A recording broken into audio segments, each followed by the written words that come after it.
How's it? Have you guys started practice yet? Actual practice? Yeah, we've been practicing for 3 weeks, 3.5 weeks. So we're about a little over halfway through the preseason. Our guys are ready to play somebody else at this point. It's been, we've been playing each other for a long time, so ready to play each other, somebody else. We've got a scrimmage this weekend with another team, which will be good for us, just to, prepare a little bit and play somebody that's not wearing black and gold. How much do the 8 weeks you get in the summer and what you've seen in practice so far kind of modify or change your view on how you need to play, what you need to do, that kind of stuff? Well, I think in terms of how we play, I think stylistically, we've had to go back I think the time hasn't been as big of a factor as the change in the rules.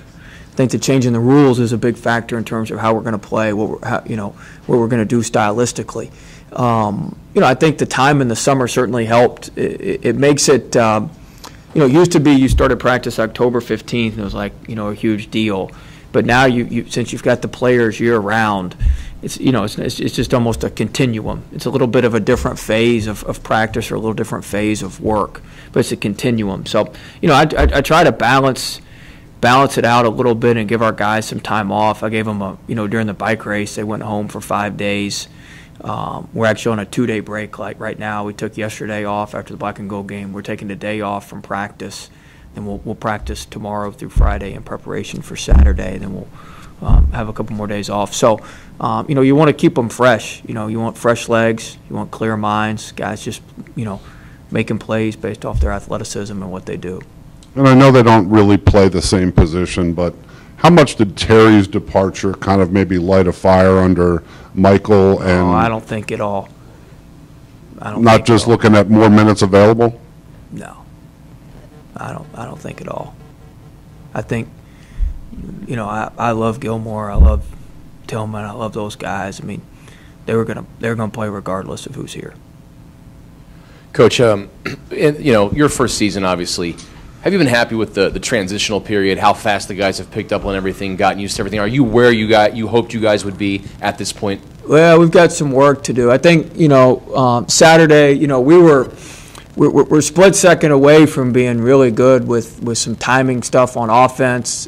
Defensively, we missed 8 different steals in the press and 6 different deflections and 3 different steals in the half court just by split seconds. And that's just reacting the right way, making sure, we're in the right position for the most part. We got confused on a couple bumps in our hybrid defense and a couple different things. But we're in the right positions, and we had guys flooding to the right spots on offense and fanning out to where they're supposed to be. But we're just a little bit delayed in our reaction. So that's just only going to get better, hopefully, with more practice, more time together, more playing together. Coach, kind of going off that with them getting used to your system, you're also going to be asking a lot of guys in different roles than they were in past seasons. How have they adjusted, guys like Michael Gilmore, Justin Tillman, to adjusting to their roles and getting used to the kind of system that you're going to be running? Well, they like it. They want to play. I mean, so they like it because they're going to get the opportunity to play and showcase their abilities. But I think it's yet to be determined how it's going to be in a real game when the lights come on. But I believe in those guys. I think we've got some guys who maybe are not as experienced, but are very talented and have a lot of good stuff to them, a lot of good fiber.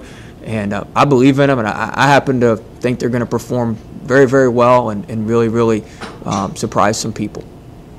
You were here, part of the SEAL team training, the off-season exercises to get chemistry away from the court. What are a couple of things that you've done, if you wouldn't mind sharing, to get these guys to know each other and you get to know them away from just practice in the facility? Yeah, we've done some, we've done some pretty good team building stuff. We did something which our team really enjoyed in the summer, where everybody gave me a fact that nobody would know about him, and we set it up in a tic-tac-toe board, and you had to go around and ask everybody and see who could fill in the most on the board. So everybody learned some unique things about people. We did do some SEAL training. We just did it in a different way. We did it at an actual military base. We went away for 3 days. to a military base and did the training there. So we've done, and we lived at the base. We lived in houses. We lived in barracks. So we did some of that stuff, with our team and just trying to, doing different things daily to get them to talk to each other, promote what we're doing, and just to promote what we're, learning more about each other, getting more detailed about each other. So that stuff shows on the court. Where was the base? Huh? Where was the base? No. I can't. I don't really want to. I'm not trying to be weird, but they kind of gave us a lot of clearance there, and I'm not sure how much. There's a reason we didn't publicize it. We kind of go about our business. I'm not trying to publicize everything that we do or what we're going about, what we're doing, but we went to a military base, and they pretty much opened the base to us, and we did leadership courses there. We did. We did a lot of physical training. We did some hostage rescue stuff, which our guys really enjoy. That was pretty cool. Some more tactical stuff, thinking stuff. We did. Coolest thing you were part of? I thought the leadership course was pretty good because you've got to figure out how to get a team across certain obstacles, and you got to figure out how to do some different things with very little. Some of it's tedious. I mean, some of it may take you an hour and 15 minutes to get everybody across, and it's a matter of, passing the same two boards back 15 times. But if you screw up just the simplest detail, you may do the same thing 12 times, but if you screw up the simplest detail one of those 12 times, you got to start over. The whole thing's done. So, it was tedious and makes you focus for long amounts of time, makes you stay in the moment for a long period of time. Along those lines, what is your leadership like this year? Seeing that you don't have Travion and Briante, and you've got new guys, a whole bunch of new guys, influx of new people coming in. Yeah, I think, Melvin's certainly taken on a leadership role. Corey Bilberry has, even though he's a fifth-year senior. He's a veteran guy, an older guy. Torrey Burston's a really good leader for us. Jordan Burgess has stepped up. So, those are kind of our, four of our main leaders. And they've done a nice job. They all bring different things to the table. Some of them lead quietly. Some of them lead by example. Some of them are a little more vocal than others. We've got a little bit of a conglomerate of leadership right now, which can be a good thing. Coach, just talking specifically about Melvin and being in that senior leadership role, how has he progressed into that role? What steps has he been taking to take that next step and be the leader, be the go-to? The first step in leadership is you've got to, I can't tell you how to run your camera today if I forgot my camera, right? You're going to say, don't tell me about running my camera. You didn't even bring your own camera. So you got to be able to handle your own house before you start, talking about other people's stuff. And I think Melvin's, really done a nice job of taking care of his own business, making sure he's, one of our hardest workers, making sure he's in the gym the most, making sure he's doing those sort of things, which is in turn allowed teammates to listen to him, have a more open ear to him, and him have a louder voice, more powerful voice with things. So I think the first step is really, taking care of your own business first, which is what he's really done a nice job of. How's the transition been for Bill Berry? You mentioned he's a fifth-year senior, but he's also a new guy to these guys, and this is an important year to him. But he's just making these relationships just now. Yeah, he's got a pretty dominant personality, which has helped. He steps in, and then, in basketball, guys respect guys who can play. Like, you automatically earn respect if you can play and if you go about things the right way. And so our guys know he can play, and our other guys know he can be of help to us. He can help us out. So there's automatically there some camaraderie or the ability to listen to him. He's experienced. He's older. He's 23 years old. He's played college basketball for a while. He played at Oral Roberts, but he's played in big arenas against other teams. He was like we were at Chattanooga. He had to go get bought 3 or 4 times a year and play, Georgia's and Wisconsin, Butler, those type guys. So our guys have a level of respect for him because of how old he is, his experience, and then also that he's a good player. And so, when you're a good player, it makes it a little bit easier. It'd be tougher if he wasn't going to be in the rotation or wasn't going to play for us or something like that. And I noticed on the court, it seemed Saturday, him and Melvin seemed to really bond. Is that something you've seen in practice too? Yeah, we've.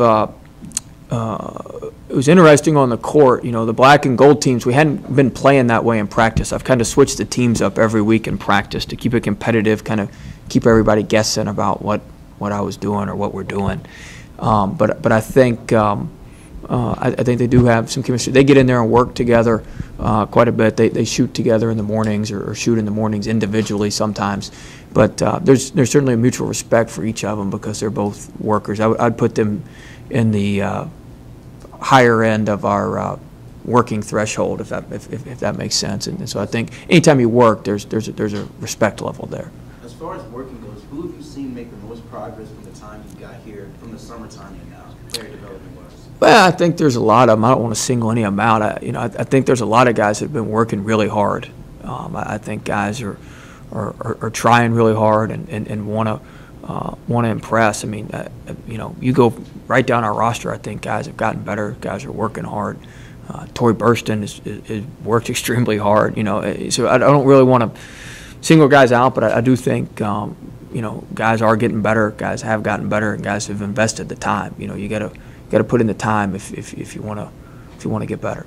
Coach, you've been here for a couple months now, but you're here for a couple years as an assistant too. What impact do you see VCU basketball has on the community of VCU and Richmond as a city? Yeah, it's great. I mean, it's certainly grown even since I left. To have 5,200 here, I mean, our fans are just awesome, unbelievable.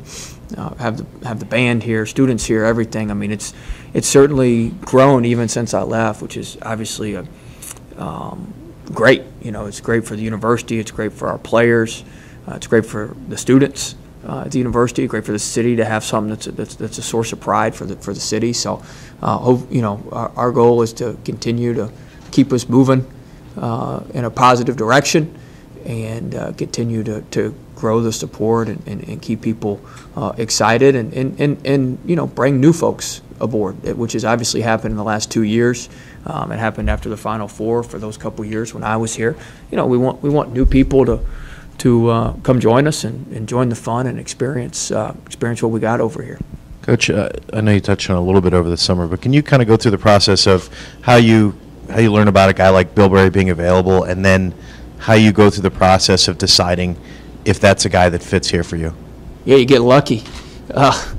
I mean, you just, when you get a job, you work all your contacts. You got contacts. I'm fortunate. I've worked at 3 or 4 places. I worked at Harvard where we recruited nationally, and so you just work your contacts. I actually learned about him through a friend of mine at another school who was recruiting him and couldn't end up taking him, and he's the one who told me about him. He's probably my best friend who's an assistant coach, and I learned about him through him.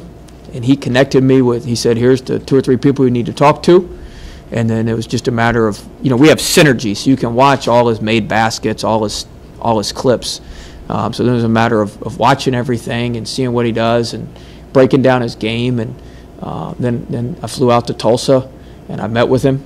And I said, here's what I think, here's where you are, here's what we can do for you, here's where you need to get better, and here's the deal. And then we set up a visit, and he came and liked it and saw the opportunity here, and he's been tremendous ever since. So it's really just working your network and a little bit of luck. I mean, I'd be lying if I told you I knew he was going to be this good. I mean, I didn't. You never know exactly what you're getting in recruiting.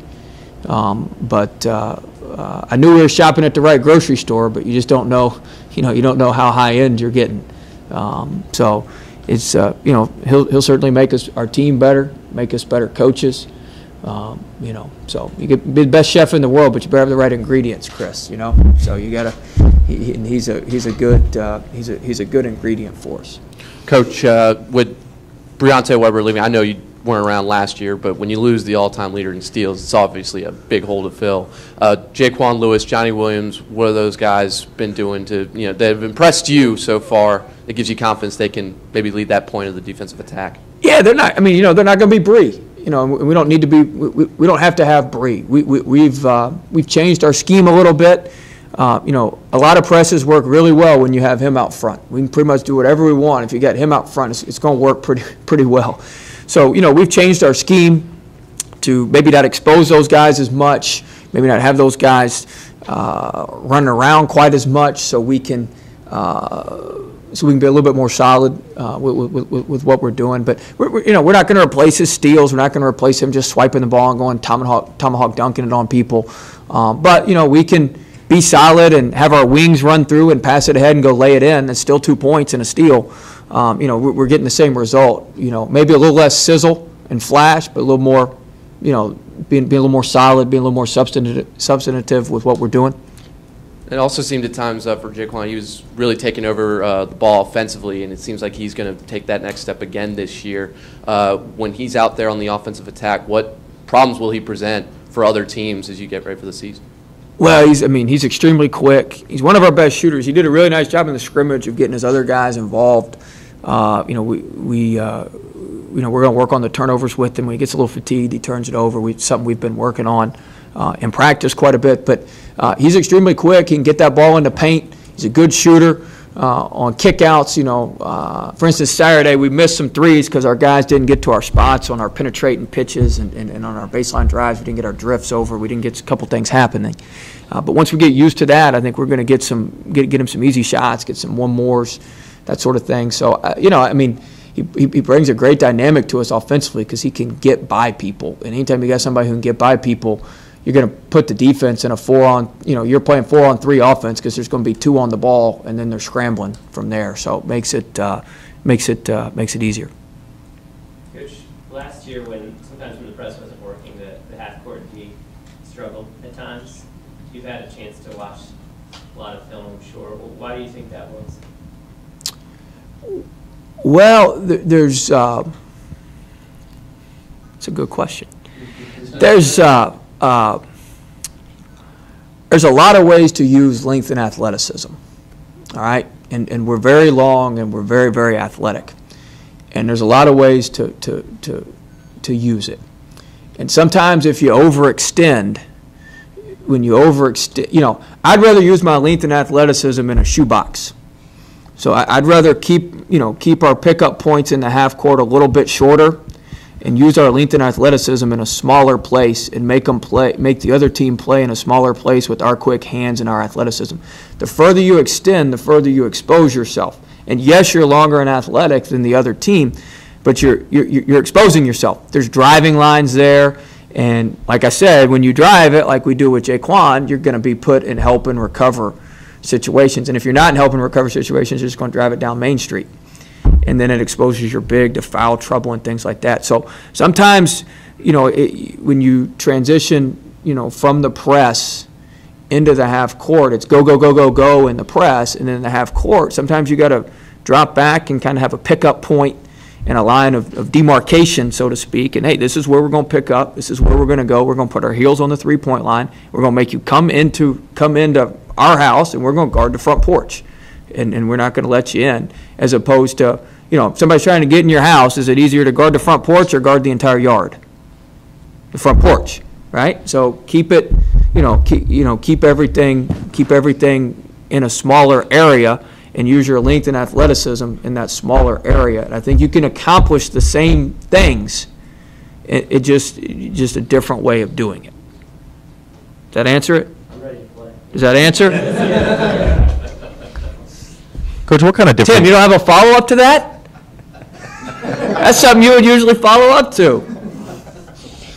Too early in the morning. He doesn't have a front porch. Nice. Chris. What kind of differences have you seen in Melvin Johnson? You were here his freshman year. You had a couple years in between. Yeah, he's really matured. He's as a freshman, sometimes you worry about guys, and you know, I was really worried about him, and I was kind of personally in charge of him, following him around, sat in class with him, those sort of things. But he's just matured a great deal. I mean, he's going to be unbelievably successful.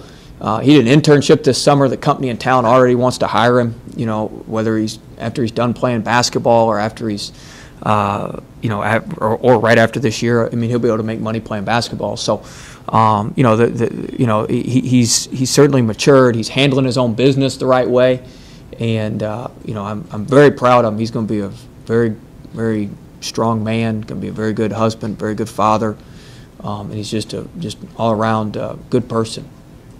What were some of the focal points when you got to meet with Mo? Talking about your system, your ideas. What were some of the focal points of working with Mo in the off season? Well, the first one is I first told him, you know, we're going to get you some help.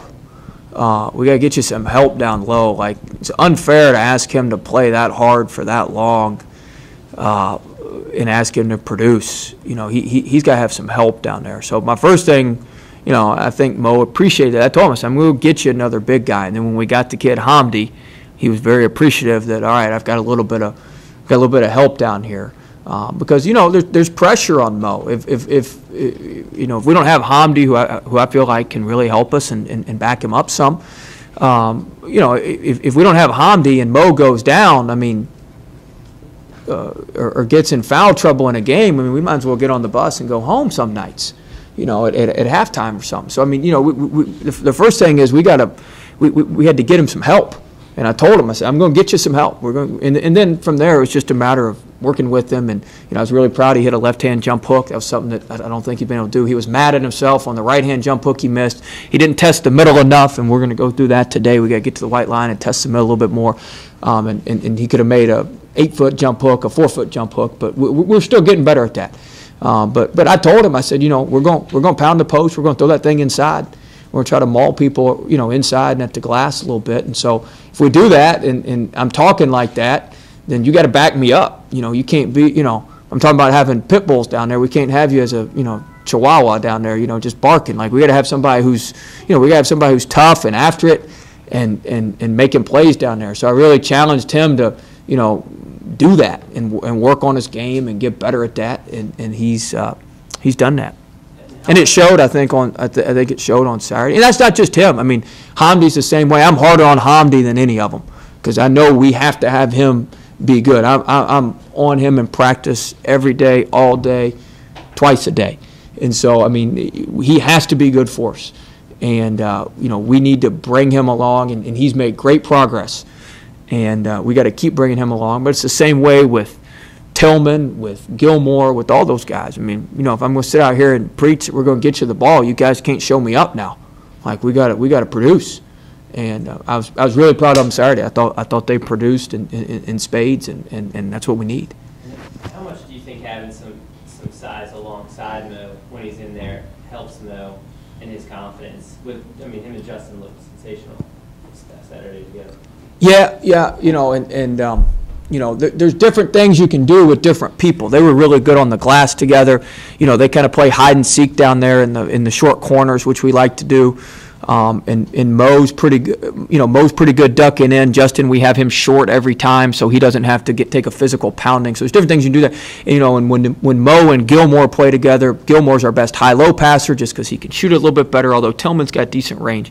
You know, so there's different ways they can work together. You saw Mo and Tillman working together, but it was mostly down around the paint. You know, Gilmore and Mo working together is really, really good too. It's more high-low stuff.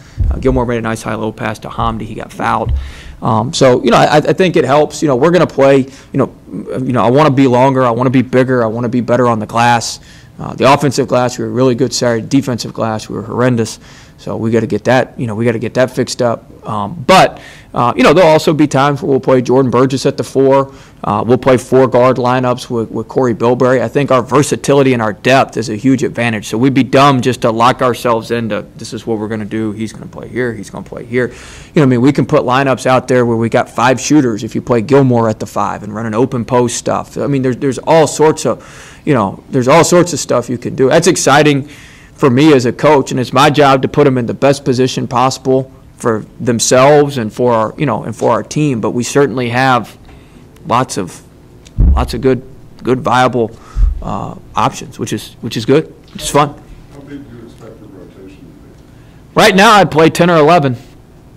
I'd play 10 or 11. I mean, I think that's a huge advantage for us. I mean, there's not a big drop off between our ones and twos, so to speak. In fact, we've gone back and forth at a bunch of different places. I'm going to commit to playing one or two of these freshmen. Maybe they don't deserve to play quite early on, but we're going to sneak them in some minutes because I think they're going to be pretty good, and I think I owe it to them to give them some minutes and see if they can help us out when we get in February and March, when we need to maybe rest some guys and play guys a few less minutes as we get going. So, I plan on playing 10 or 11 guys, but it's going to be, going all out for short stints, and then we'll put you back in. So I'm really interested in quality of minutes as opposed to quantity of minutes.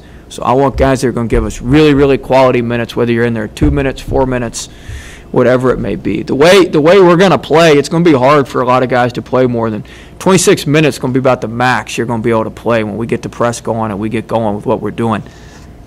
The way you got to rotate, the way you got to pull, the way you got to bump, the way you got to switch, the way you got to do things. It's going to be hard to play more than 26 minutes. So, just if you look at that, you got the starter playing 26, you got the backup playing 14. There's 40 minutes for 10 of them. Then you put in an 11th, you find him 8 minutes somewhere as a guard. You can see how it works. Coach, It's not that far-fetched. Coach, you mentioned Jordan Burgess just a second ago. He times to me seems like he's just kind of quiet out there, not in a bad way, but just he's playing second fiddle to all the big names like the Melvin Johnsons and the Mo Alley Coxes. But he has an impact. What is he doing on and off the court that's helping this team out that we don't see when he's out there on game day? He's a tough kid. He's a tough kid. He practices really hard. He practices with reckless abandon. So we like that. Toughest team sets the rules. Toughest team usually wins. So you need some of that. And he, we like having switchable guys. He can play the 2 through the 4 for us. Now, you talk about somebody who's improved. He's improved quite a bit. We've worked on him with his jump shot. His shot's got a little more arc on it. His free throw's a lot better because he's such a physical player. He's going to drive it in there. He's going to get fouled a lot. So that's been important. But I think he's going to play a vital role on our team this year because, like I said, he can play the 3 for us, and we can play a power game with him at the 3 and 2 bigs at the 4 and the 5. We can play him at the 4 and still have a physical presence and maybe play a shooter at the 5 or Tillman at the 5 and space some things out. He's versatile, so he gives us a lot of options. Same way with Corey Bilberry. They're both versatile and give us options, and you want options. Coach, in what you've seen, what sort of values does basketball teach these kids, and what do you try and teach them as a coach? Well, I think basketball, I always tell our guys all the time, there's a difference between getting a degree and getting an education. All right? Anybody can come here and get a degree. All right? We follow you to class. We check every class. We meet every Tuesday academically. I got academic sheets on every kid on Monday mornings that my assistants are in charge of 3 of each of them, or 3 of them. So anybody, you're going to get a degree if you come here. All right? We've proven that. Our APR is through the roof. Sophia does a phenomenal job with that. But my job is to get you an education. All right? So we're going to teach you. We do life lessons on Sundays. So every Sunday night we bring in different speakers to talk to them, teach them how to an etiquette meal. We got a dinner with our boosters on Wednesday. So our guys are going to know how to pass everything to the right, what the courses are, what the forks are, how everything works. Like, that's important. Brought in an NBA guy, talked to him about, hey, this is what the D-League salaries are. Our guys couldn't believe what a D-League salary is. The maximum is $25 grand. All right, this is what a D-League salary. This is what it looks like overseas. This is what it looks like in the NBA. Brought in guys, teach them how to manage their money financially, all that sort of stuff. So we want to prepare them. I don't want a parent at the end of the day to come to me and say, hey, you made my son a great basketball player on graduation. No, you made my son a man. You helped him out. You moved him forward. Like, that's what I want. That's what I want. So we try to teach that in any way we can, reach them through different people. We had Maurice Claret come speak to our team last week, maybe the best speaker I've ever heard. Maybe the best speaker I've ever heard, telling his story, sharing his story. Unbelievable. Unbelievable. He got an education, big-time education.